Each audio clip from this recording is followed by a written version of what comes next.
again, and you mentioned Chesterton and that line of the riddles of God are more satisfying than the solutions of man, and they always will be.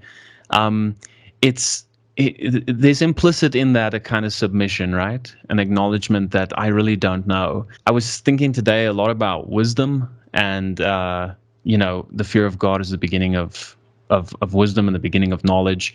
If I know my relationship to God and really just how little I know, then I'm going to find wisdom by just acquiescing. I'm not an American, so I can probably sometimes misunderstand how things culturally for you guys are considered maybe politically incorrect or wrong to say, but that term that Paul uses, slave, or if you want to think about being a slave to Christ, I was thinking, well, if you think about like an indentured servant, right?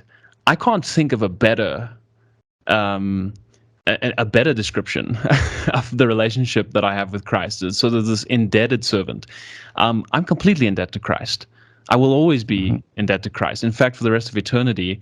And it's not like I'm trying to be a good Christian to pay off my debt. I can't pay off that debt. It's not possible, right? And so what is the natural result of that? Well, I serve. And I serve because I serve him whom the angels serve, right? So if Christ is love itself, and this idea that the universe is fundamentally made by love and for love, and the primary moving force of the universe is love, how did they twist this, James? How did they get this to sound bad, right? I mean, the source of everything is love, and somehow we think it's wrong to be a servant to that. I can't think of anything else to be a better servant of, because you're going to be a servant of something. So why not make it the ultimate expression of love? What kind of came up for me is this idea of freedom, right? This is a central theme in, the American Revolution and kind of the American spirit. And it sees, like in South Africa as well, born free, right? Free to do what, right? Free to do what? And I think you're 100% right. The slavery, not in its colloquial sense, but this way of you're serving something, you're serving someone always. It's always the case, right? Yeah. So being free to serve whomever, without that second piece of love, it turns into chaos, right? It's love with freedom that weaves together creation, in a sense, and there's always a play between the two, right? And I'm, yoked to Christ. And to say that years ago, right, it would have been like, what do you mean? Why would you, this ancient, superstitious religion that is about power and controlling people, and because people are fearful of death, you're going to have a fear of God? What kind of God would you fear? Where it's like, well, the fear is like the way that you can not sin, right? You can't not sin, but the way that you can aim appropriately is to fear God, not that fear the punishment, but that having that implies or discloses a wisdom that helps you within your relationships and within your community. That fear of God does, and it operates, and it's functional as well in your life. That's that. I wanted to kind of place that there a bit. One more thing that I jotted down here, because I tend to, when I have these, I'll have my paper here just to jot down places, because so many things come up. I want kind of some quilting points to just trigger my my memory. And it seemed like another pattern that I've perceived in my life. You said that you kind of rejected your heritage when you were younger, as one does, right? And then you came back to it. That is the prodigal pattern. This is not a story in a book. It's a function and structure of how reality works, right? Yes. If we can grok that, then we can see it in our lives, and we can, act accordingly. Now it's not, again, the paradoxes that come up, they're a mystery, but the psyche seems to be generating this idea as you have to solve the mystery, or that is your job, is to solve the mystery, and I think you can't solve it. So usually trying to do it, you get into this alienation that we all have kind of globally. We're all alienated in a sense, or feel alienation, especially kind of in the States, right? Because it's like I can't. What am I going to identify now? I can't identify now. It's fascist to be proud of where you come from as a country. God has been ridiculed. Family unit isn't really,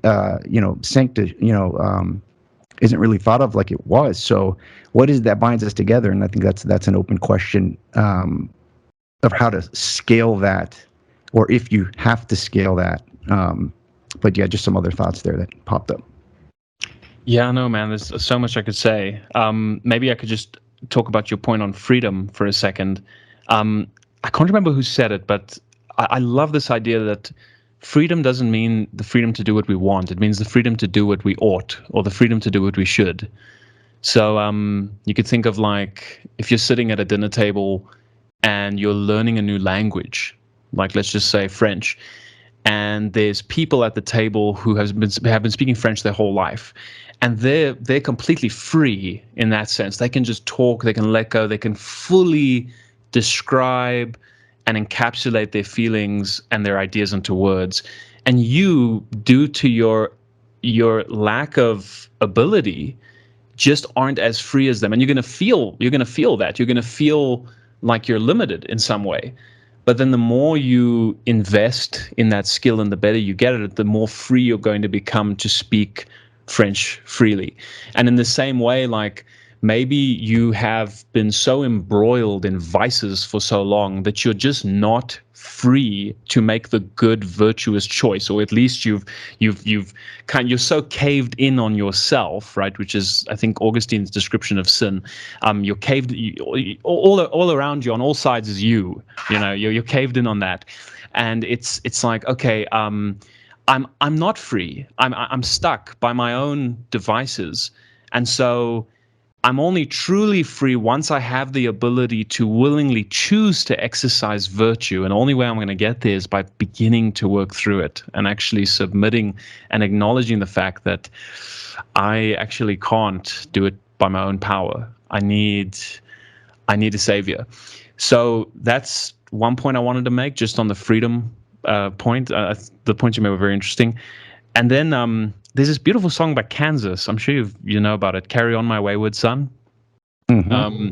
My favorite line in that song is where he says something along the lines of, I'm going to paraphrase, "Masquerading as a man with a reason, my charade is the event of the season. And if I think that I'm a wise man, then surely that means that I don't know." And again, it comes back to this idea of limited knowledge. I actually don't know what wisdom is. I acquiesce and I serve because I'm just clueless. I can't understand how, and the Bible frames, in the book of Proverbs, wisdom is very much something that is external to you. It's very much not a muscle that you exercise. It's something that you have to reach out for and ask for, and it will be given unto you, right? So there's this kind of, there's implicit this idea that there are realities outside of you. And when we talk about maybe psychedelics a little bit later, I think both of us will have, I don't know your full background in that area, but I'm almost certain you had a shift where you went from, you sort of realized, it's no longer just me. The world and reality doesn't end with my perception. And that breakthrough point of realizing that there's things outside of yourself, wisdom being a good example, is actually where you begin seeing the objective world as opposed to seeing everything as just subjective.